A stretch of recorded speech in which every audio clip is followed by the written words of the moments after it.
Samantala, nasabat ang tinatayang 200,000 pisong halaga ng pinatuyong dahon ng marijuana sa ikinasang buy-bust operation sa Barangay Digato, Marilao, Bulacan.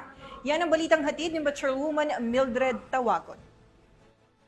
Abot sa tinatayang 240,000 pesos halaga ng tuyong dahon ng marijuana ang nasabat ng mga operatiba ng Marilao Municipal Police Station sa isinagawang buy-bust operation sa Barangay Loma, Digato, Marilao, Bulacan nito lamang madaling araw ng Miyerkules, ika-30 ng Hulyo taong kasalukuyan. Kinilala ni Police Lieutenant Colonel Jordan G. Santiago, hepe ng Marilao Municipal Police Station, ang naarestong sospek na si alias Jen, 26 anyos at residente ng naturang barangay.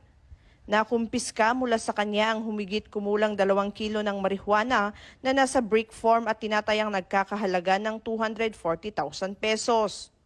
Bukod dito, patuloy din ang isinasagawang follow-up operation para maaresto ang isa pang sospek na si alias JC, 28 anyos at residente ng May Kawayan City, Bulacan, kaugnay ng naturang kaso.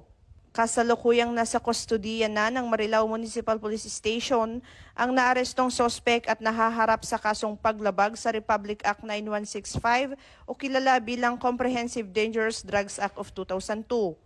Pinuri naman ni Police Colonel Angel L. Garciliano, Acting Provincial Director ng Bulacan Police Provincial Office, ang matagumpay na operasyon bilang bahagi ng pinaigting na kampanya ng kapulisan kontra iligal na droga sa lalawigan.